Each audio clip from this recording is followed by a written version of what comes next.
ঈশ্বৰ, আমাৰ এই বাপজন ঈশ্বৰ, এইজন বাপ ঈশ্বৰ, সকলোৱে ঈশ্বৰ। বোলে কেনেকে ঈশ্বৰ হ'ল? বোলে আন কৰ্ম এৰি ভকতিত তৎপৰ। বোলে আমাৰ প্ৰাণজিৎ গগৈ বাপৰ তাত বোলে বানপানীও আহি গ'ল, উপায় নাই, বাপে এক বুকু পানীতে সোমাই আছিলে 4-5 দিন। আজি যেনে তেনে তাৰ পৰা ওলাই আহিছে। অ হৰি, অ ৰাম, কৃষ্ণই কৃপা কৰিলে আৰু ভগৱানে চালে যে বাপজনক যদি বোলে মই বোলে বৈকুণ্ঠলৈ লৈ যাওঁ, বোলে মোৰে বিপদ হৈ যাব। বোলে কেনেকে বিপদ? প্ৰভুৰ বিপদ কেনেকে হ'ব? ভগৱানে ভাবিছে যদি মই প্ৰাণজিৎ গগৈ বাপক যদি কেনেবাকে লৈ যাওঁ, তেনেহ'লে মোৰ নাম গোৱা মানুহ কমি যাব, ভাগৱত পাঠ ব্যাখ্যা কৰা মানুহ এজন কমি যাব।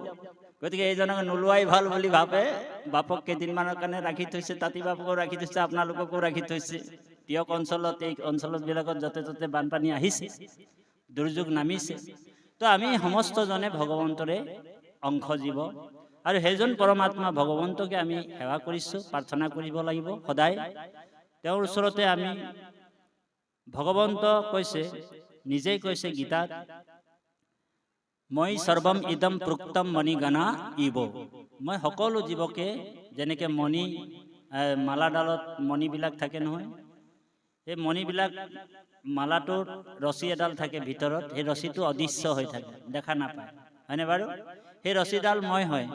সমস্ত জীৱ আত্মাবিলাক মোৰ আশ্ৰয়তে আশ্ৰিত হৈ আছে। গতিকে সেই বাপাইসকল, গাড়ীৰ পিছফালে লিখা থাকে আকৌ আহিম।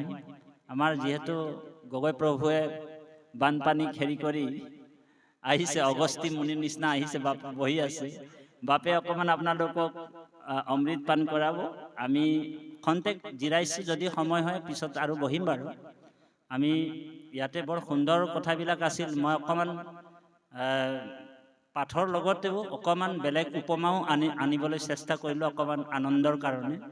পাঠৰ ভিতৰত অকণমান কম থাকিলোঁ, গতিকে আমাক ক্ষমা কৰিব। আমি অকণমান বেলেগ উপমাত বেছি আছিলোঁ। আৰু যিহেতু ঈশ্বৰৰে কথা, কাৰণ ব্যাখ্যা বুলি ক'লে প্ৰত্যেকটা দিশ সামৰিব লাগিব।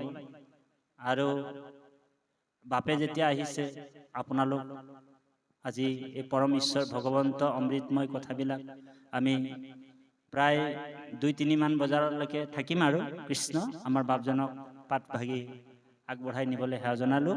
কৃষ্ণ, আৰু বাপক আমি এই আসনলৈ আমন্ত্ৰণ জনাইছোঁ। কৃষ্ণ মাধৱ।